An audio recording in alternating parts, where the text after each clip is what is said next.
Merci pour cette introduction, Monsieur le Président, Madame la Présidente, Mesdames et Messieurs. Je suis très heureux d'être invité à cette séance de l'Académie des sciences en région et je tiens à remercier l'Académie pour cette invitation et l'occasion qui m'est donnée de vous parler des apports récents des mesures géophysiques et des modèles mécaniques à la compréhension des séismes naturels d'origine tectonique et des séismes induits par les activités humaines.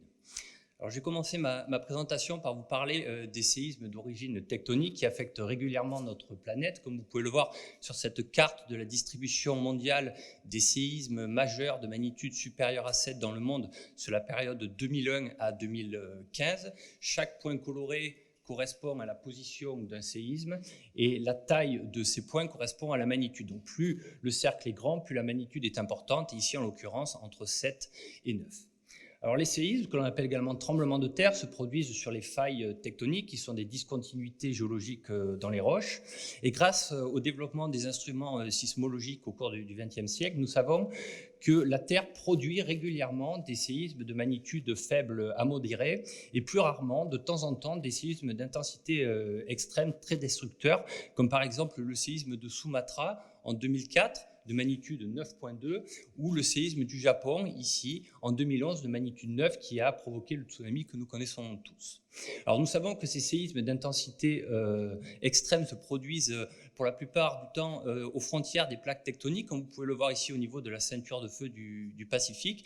Sur ces frontières de plaques tectoniques, des forces s'accumulent au cours du temps, et à certains moments, quand ces contraintes deviennent critiques, les failles libèrent l'énergie élastique par un tremblement de terre. Ce que vous pouvez également voir sur cette carte, c'est que des séismes se produisent aussi à l'intérieur des continents. C'est ce qu'on appelle les séismes intraplaques, donc des séismes qui sont situés à une certaine distance des frontières de plaques. Et ces séismes sont généralement d'amplitude, de magnitude plus faible que les séismes qui se produisent aux frontières des plaques. Mais dans certains cas, ils peuvent atteindre des magnitudes de l'ordre de 6, 7 et provoquer des dégâts. Donc, un séisme, c'est un phénomène qui est rapide et qui est parfois destructeur, comme nous le rappellent des séismes récents, comme par exemple le séisme de l'Aquila en 2009, où la rupture sismique a duré une vingtaine de secondes et a causé 300 morts. Un des bilans en termes de pertes humaines les plus importants que nous ayons eu ces dernières années, c'est le séisme d'Haïti. Ici, vous avez une photo de Port-au-Prince, où la rupture sismique a duré 35 secondes et a malheureusement causé 235 000 morts. Et plus récemment, le séisme du Népal en 2015, un magnitude de 5.3 qui a provoqué une rupture sismique de 40 secondes pour 9 000 morts. Donc un séisme, c'est un risque naturel majeur qui à ce jour est responsable d'environ 1 million de morts et de plusieurs milliards d'euros de dégâts matériels. Alors, un autre type de séisme existe, ce sont les séismes que l'on appelle induits, qui sont généralement induits par les activités humaines, comme par exemple les activités minières, les activités qui sont liées à la création de barrages, ou alors, plus récemment, depuis les années 1960, et la demande croissante en énergie pour les besoins de la population a stimulé le développement de nouvelles technologies pour extraire ou pour stocker des fluides. Donc, par exemple, stocker ou extraire du gaz, des hydrocarbures ou du dioxyde de carbone. Et nous savons que dans certains cas, ces activités peuvent provoquer des séismes, mais ce n'est pas toujours systématique. En général, ces séismes se produisent quand ces activités industrielles se situent à proximité de failles actives qui sont déjà dans un état relativement préparé pour rompre naturellement. Et donc, une faible variation de contraintes dans les roches peut provoquer ce type d'événements sismiques. Et un des exemples les plus marquants de ces dernières années, ce sont les séismes induits par les injections de fluide dans le centre des États-Unis, qui est une région tectoniquement stable avec un taux de déformation qui est relativement faible. Et depuis les années 70, alors ici, je suis désolé pour le format de ces diapositives qui est coupé, mais ici, on a représenté le nombre de séismes de magnitude 3 et supérieure au cours du temps, depuis les années 70 jusqu'à nos jours. Donc, comme je vous le disais, sur ce graphe, nous avons représenté le nombre de séismes de magnitude 3 à supérieure depuis les années 70 jusqu'à aujourd'hui. Vous pouvez voir que dans cette région, donc, comme je le disais, relativement calme du point de vue tectonique, durant 35 ans, le nombre de séismes était d'environ 24 par an.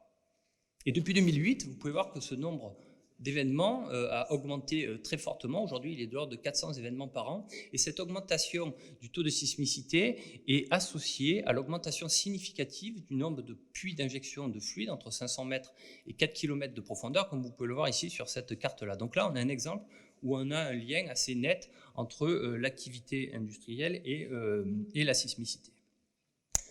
Alors, un séisme, qu'est-ce que c'est? Un séisme, c'est un phénomène, comme je vous l'ai dit, qui est rapide, qui dure quelques secondes. C'est un glissement soudain sur une faille. Une faille, c'est une discontinuité géologique. C'est le contact entre deux blocs de roche, comme vous pouvez le voir ici sur ce schéma très très simple. Et donc, ce qui se passe durant ce glissement sismique, cette rupture, c'est la libération de l'énergie élastique qui s'est accumulée dans les roches au cours des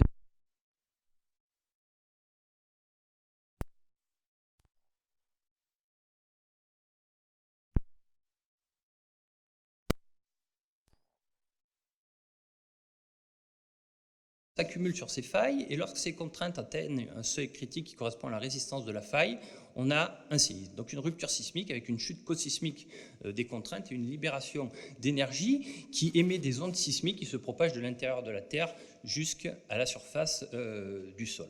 Alors ça, c'est le modèle classique, le modèle, on va dire, simple, qui peut expliquer comment un séisme peut se préparer, se générer. Mais en fait, dans la réalité, c'est un petit peu plus complexe que cela, pour au moins 3 raisons. Alors, la première, tout d'abord, elle est liée à l'anatomie des failles, la structure interne des failles.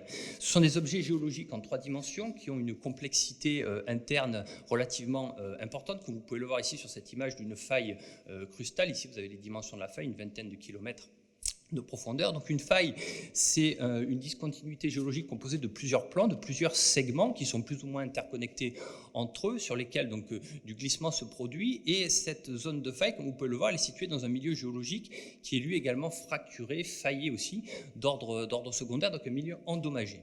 Et quand on regarde à l'intérieur d'une zone de glissement où la rupture sismique peut se produire, on a également ici une hétérogénéité relativement importante avec des zones ici en grise qui correspondent à des aspérités bloquées, où les contraintes s'accumulent au cours du temps et peuvent à un certain moment atteindre le seuil critique et donc rompre en un séisme.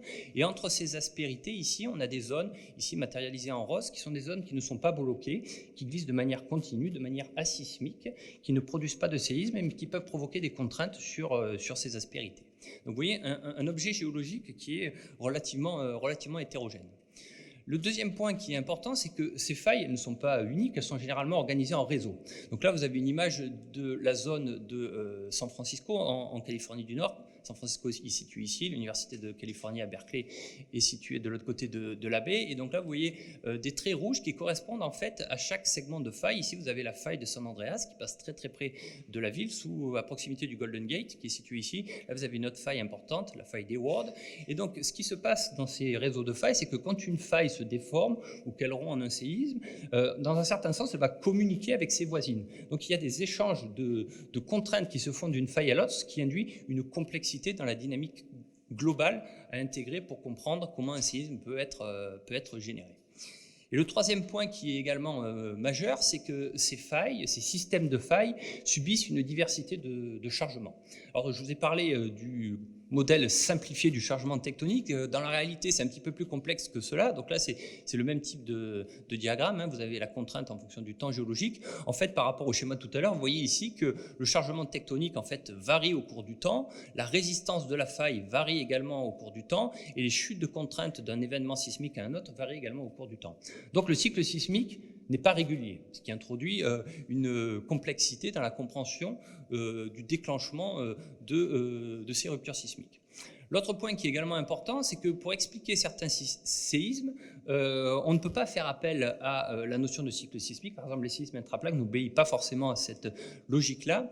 Ils sont mieux expliqués lorsqu'on a des perturbations transitoires durant la vie des failles. Et donc là, vous avez un exemple, par exemple, et on sait que l'augmentation de la pression de fluide dans une faille peut diminuer la résistance de ces failles et provoquer un tremblement de terre. On sait également que le glissement asismique, comme je vous l'ai mentionné tout à l'heure, peut charger des zones d'aspérité et à un certain moment donc les faire casser. On sait également que quand un séisme se produit, il émet des ondes sismiques qui peuvent modifier donc les contraintes, et donc on peut déclencher un séisme par un séisme. C'est ce que l'on appelle le déclenchement dynamique. Donc une grande variété de chargements sur ces systèmes de failles. Donc voilà un petit peu le paysage, les ingrédients que nous avons pour comprendre la mécanique des failles, la mécanique des séismes. Et un des points clés pour progresser donc, sur ces questions de phénomènes sismiques, c'est l'observation, la mesure des séismes. Et donc aujourd'hui, nous avons depuis maintenant quelques décennies accès à un potentiel de mesure, d'observation, d'outils, d'instruments de très haut niveau, de premier plan. Alors on peut mesurer les séismes depuis la Terre grâce aux ondes sismiques avec des sismomètres. Ici, vous avez un exemple de mesure pour le séisme de Chichi à Taïwan en 1999, qui avait fait des dégâts relativement importants. On peut mesurer les déplacements co-sismiques du sol depuis l'espace. On a deux grandes techniques disponibles. On a la géodésie spatiale, la mesure GPS, qui consiste à mesurer la position verticale et horizontale d'un point à la surface du sol. Ici, vous avez un exemple de capteur. On peut également avoir la mesure du déplacement du sol en carte avec l'interférométrie radar. Donc, ce sont également des mesures satellitaires. Des satellites passent sur une zone et font des images en envoyant des ondes radar, et on peut estimer donc le champ de déplacement sur une faille. En l'occurrence, la faille ici, c'est le séisme de Gorka que je vous ai montré en introduction. Le travail du géologue, c'est d'aller sur le terrain et de regarder à l'affleurement les escarpements co-sismiques. Donc là, vous en avez un ici qui fait à peu près 1 mètre de dimension, lors du séisme de Norcia en Italie en 2016. Donc comprendre comment le déplacement sismique s'est organisé en surface. Et puis bien sûr, on peut aussi travailler dans les océans, en mer. Ici, vous avez un exemple de sismomètre marin qui est développé ici localement à Nice au laboratoire GeoAzur. C'est ce qu'on appelle le MUG OBS. Donc ce sont des sismomètres fond de mer qui sont positionnés au fond des océans et qui enregistrent également les ondes sismiques. Et donc, grâce à ce panel d'outils, d'instruments très précis, on a fait des progrès croissants sur la compréhension du fonctionnement des failles et des séismes. Et un des exemples marquants des dernières années, c'est le séisme d'Haïti, qui a eu lieu en 2010, le 12 janvier 2010, un séisme de magnitude 7, qui s'est produit sur une faille, ici la faille d'Enriquillo, qui est une faille qui était connue dans ce secteur-là. Et une étude qui avait été publiée 2 ans avant le séisme, en 2008, avait montré la capacité sismique de cette faille dans le sud d'Haïti et avait proposé qu'un séisme potentiel de magnitude 7,2 pouvait se produire sur cette faille. Alors, je ne peux pas rentrer dans les détails techniques qui ont permis d'arriver à ce résultat-là, mais j'insiste sur un point, c'est que c'est une étude qui est basée sur de la géodésie spatiale avec des mesures au millimètre près. Et ça, c'est un peu une révolution dans notre domaine. On peut mesurer maintenant les déplacements du sol au millimètre près, et grâce à cette géodésie spatiale, sur ce secteur-là, il avait été possible de montrer que la faille, ici, subissait un chargement de 6 mm par an, et les derniers grands séismes qui s'étaient produits dans cette région dataient de 250 ans. Et donc, si on fait le rapport des deux, la faille avait accumulé 1,5 m de déplacement, et cette étude montrait que si ces 1,5 m étaient libérés en un seul événement, l'énergie qui pouvait se produire générerait un séisme de magnitude 7,2.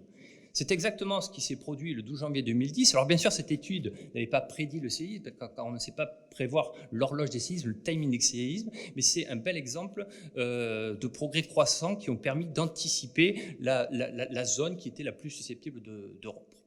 Donc là, avec ces techniques, on va dire depuis la surface du sol, de l'espace ou du fond des océans, on a acquis des données très importantes. Mais pour comprendre les tremblements de terre, le fonctionnement des failles, on est confronté à un obstacle majeur. Et cet obstacle, c'est l'accès à la surface rompue des failles, la surface co-sismique, qui est située à plusieurs kilomètres, dizaines de kilomètres ou centaines de kilomètres pour certains événements. Donc ça, c'est un obstacle majeur, car on a finalement des informations essentiellement à distance, ce qui est une limite sérieuse pour expliquer certaines observations des tremblements de terre et d'autres observations du glissement sur les failles. Alors pour essayer d'avancer sur ces questions, une des approches que l'on a développées ici à Nice au laboratoire GeoAzur, ça arrive, c'est un petit problème de batterie, c'est d'être actif sur les failles. Donc l'idée, c'est de produire de petits séismes qu'on ne ressent pas, c'est-à-dire des signes de magnitude -4, -3, l'échelle est logarithmique, ça correspond à des glissements sismiques de l'ordre du millimètre à quelques dizaines de centimètres. Et donc l'idée, c'est de créer ces petits séismes en étant actifs sur les failles, les observer pour essayer de mieux comprendre les grands. Et donc là, vous avez un schéma de principe de l'approche qu'on a développée. L'idée, c'est d'utiliser des laboratoires souterrains qui existent dans le monde. Il y a des laboratoires qui sont situés à quelques centaines de mètres, voire quelques kilomètres pour les laboratoires les plus profonds. Donc, on peut avoir accès à des galeries souterraines et donc croiser des failles. Et on peut instrumenter ces failles. Donc là, c'est ce que nous faisons dans le cadre de différents projets ici à GeoAzur, avec des collaborations internationales, bien sûr. Et donc, l'idée, c'est d'avoir une faille, comme vous voyez ici. Donc là, vous pouvez imaginer qu'on est sur la surface d'une galerie, on a une faille. Et l'idée, c'est de stimuler la faille en injectant des fluides dans la faille, car on sait que les fluides sont un bon stimulateur de faille, et de faire des forages dans ces failles, et de positionner également des capteurs à la surface donc, de ces galeries. Et en utilisant ces forages et ces capteurs à la surface des galeries, on peut vraiment bien instrumenter à proximité de la source stimulante dans la faille, et donc obtenir des mesures qui sont vraiment en champ proche et très intéressante. Alors, je vais vous montrer un exemple que nous avons réalisé. Alors peut-être avant de vous montrer l'exemple, un mot sur l'échelle de ces expériences qui est importante parce que dans notre communauté, nous avons donc des observations à l'échelle de la croûte terrestre, à la surface, comme je vous l'ai mentionné précédemment. Nous avons également tout un arsenal d'outils de laboratoire qui nous a permis sur les 40 dernières années de développer les lois de comportement, les lois physiques qui expliquent le glissement sur les failles. Ça a été très utile. Par contre, il y a une lacune d'observation qui est située à l'échelle du mètre, du décamètre, et ces expériences que nous développons se situent donc à cette échelle intermédiaire, et l'idée donc c'est de combler le manque de données et de voir si la physique est similaire entre les échelles de laboratoire, de terrain ou l'échelle crustale. Alors l'exemple que je vais vous montrer, il a été développé dans un laboratoire qui est situé pas très loin de Nice, à côté d'Avignon. C'est le laboratoire souterrain Baboui, qu'on appelle le LSBB. C'est une ancienne plateforme militaire qui est maintenant utilisée pour des projets scientifiques, développer des expériences dans différents domaines, de sciences de la Terre, de physique, d'astrophysique, de chimie. Et donc ce laboratoire, il est vraiment très intéressant car il est à bas bruit géophysique. C'est-à-dire qu'on peut faire des mesures de très haute précision dans cet environnement-là, car les premières villes sont situées à plusieurs kilomètres de ce secteur, donc le bruit environnemental est relativement faible. Et donc, grâce à ce système de galeries que je vous mentionnais en introduction, on peut donc rentrer dans un massif rocheux. Donc ici, vous avez un écorché 3D là, qui est ouvert, où on peut développer des expériences entre 3 et 500 mètres de profondeur sur des failles. Donc c'est ce type de galeries qu'on utilise. On a fait cette expérience dans différents endroits dans le monde. Et donc pour développer ces expériences, tout d'abord ce que nous avons fait, on a développé de nouveaux outils parce que ce sont des expériences qui sont vraiment très nouvelles. Donc il a fallu qu'on développe un outil pour injecter des fluides dans les failles, pour les stimuler, pour les déformer, tout en développant des capteurs qui permettent de mesurer la variation de pression qu'on générait et également la déformation que nous avions produite sur la faille. Donc cet outil, c'est une sonde de forage qui est composée de 2 obturateurs pneumatiques qui permettent d'isoler une section de forage dans laquelle on va recouper la faille, comme vous pouvez le voir ici, la faille est située là. Et le capteur que nous avons développé, c'est un capteur mécanique ici qui est composé de 2 ancrages mécaniques que l'on place de part et d'autre de la faille. Et lorsque la faille se déforme, elle peut s'ouvrir, elle peut glisser. Et donc les 2 ancrages mécaniques se déplacent relativement l'un par rapport à l'autre. Et donc nous pouvons enregistrer cette déformation. Et nous utilisons une technologie basée sur les capteurs à fibre optique qui nous permet de mesurer les déplacements au micromètre près et sur des gammes de fréquences qui sont cohérentes avec les fréquences sismologiques. Alors, on utilise cet outil donc, au LSBB, comme je vous l'ai mentionné. Donc ici, vous avez un schéma très simplifié de l'expérience avec la surface du sol ici. Donc, on a des forages qui traversent la faille, qui est le trait noir que vous voyez là. Avec la sonde, on injecte de l'eau, ici, sous pression, et on mesure l'activité sismique et le déplacement, comme je vous l'ai mentionné. Donc ici, un exemple de résultat donc, récent, qui a été publié dans une revue importante, et qui a montré que quand on injecte les fluides, eh bien, on augmente la pression dans la faille, et cette augmentation de pression génère une déformation de la faille. Comme vous pouvez le voir ici, la faille s'ouvre d'un demi-millimètre et également elle glisse de manière non linéaire pour atteindre à peu près 1 millimètre de déplacement. Donc là, vous voyez que l'augmentation de pression permet de déformer la faille. Et la question qu'on peut se poser, c'est est-ce que cette déformation est sismique ou non ? Donc pour le vérifier, on a accès donc à ces données sismologiques. Ici, vous avez une trace typique de sismogrammes que nous avions enregistrés. Et si on compare ce sismogramme avec les données mécaniques, on peut voir que quand la faille commence à s'activer, ici, vous voyez que le déplacement, que ce soit l'ouverture ou le glissement, augmente. Nous n'avons pas d'activité sismique. Et nous n'avons pas enregistré d'activité sismique pendant une longue période. Et à un certain moment, au niveau du point vert, lorsque la pression est relativement forte dans la faille et que la faille s'est déjà déformée depuis un certain temps, on a une crise sismique qui s'initie et qui va durer un certain temps.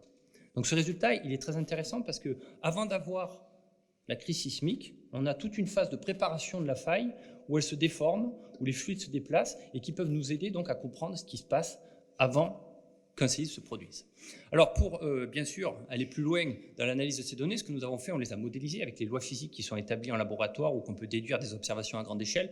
Donc je ne vais pas m'étendre sur les détails du modèle, mais on peut donc modéliser une faille, puis modéliser l'expérience que l'on a faite sur le terrain. Donc ici, c'est le champ de pression qu'on a injecté. Et avec ces modèles, on peut calculer la variation des contraintes, le glissement sur la faille, des variations de propriété du milieu. Et si on regarde le résultat de ce modèle, où ici, j'ai exprimé le glissement sur la faille, je vous rappelle que le glissement, c'est ce qui va éventuellement produire ou non un tremblement de terre, et que donc on compare les données en rouge avec le modèle en noir. Vous voyez qu'on reproduit assez bien les données. Et la physique de ce calage, je ne rentre pas dans les détails, mais montre que le comportement au niveau de la faille, c'est un comportement frictionnel qu'on appelle stable, c'est-à-dire que la faille glisse de manière asismique au niveau du point d'injection où on a fait la mesure. Et ça, c'est un résultat qui est important parce qu'il est cohérent donc, avec les lois de friction établies en laboratoire. Et si on regarde un petit peu plus loin ce résultat, quand on regarde comment la pression diffuse dans la faille, donc si vous avez la pression de fluide en fonction du temps, vous voyez que la pression donc, va remplir ici une zone relativement grande de la faille. Et dans la zone pressurisée par les fluides, ce qu'on peut voir, c'est que la contrainte cisaillante diminue.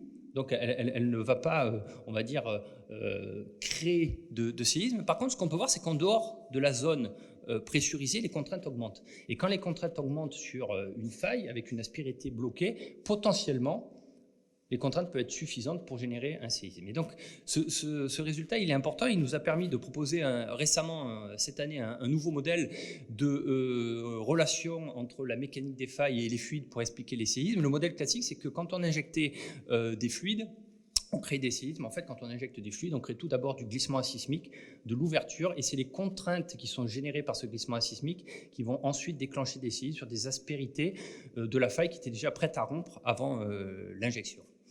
Alors je vais très rapidement passer sur cette slide pour vous dire que ce modèle il est cohérent avec des observations naturelles observées avec de la géodésie, de la sismologie. Ça c'est un exemple en Californie qui montre exactement la même chose et je vais aller très vite sur la conclusion pour vous dire en quelques mots que les observations géophysiques ont progressé de manière incroyable durant ces dernières décennies, ce qui nous a permis de faire des progrès croissants et des découvertes récentes sur le phénomène sismique. Et ces observations indiquent, comme je vous l'ai montré, une grande diversité de comportements mécaniques, du glissement sismique à la rupture sismique. Et donc aujourd'hui, nous sommes dans une phase où nous devons comprendre la logique de ces comportements. Donc nous avons certaines hypothèses et donc pour la suite, aujourd'hui mais également demain, nous sommes rentrés dans une ère des données massives, des capteurs distribués, de l'utilisation de l'intelligence artificielle pour analyser ces grands jeux de données. Et donc en continuant à développer les observatoires sur les failles, en continuant à développer des expériences de mécanique des roches, peut-être que ces nouvelles techniques vont nous permettre de faire émerger des signaux insoupçonnés qui nous permettraient de continuer à progresser dans la compréhension des séismes. Alors je ne vais pas rentrer dans tous ces détails, mais également, comme je vous l'ai mentionné, on travaille sur le temps long et le temps court. Un séisme, c'est quelques secondes, mais la préparation du séisme, c'est plusieurs dizaines d'années, centaines d'années, millions d'années. Et donc continuer à explorer soigneusement le passé par la géologie est également un point important.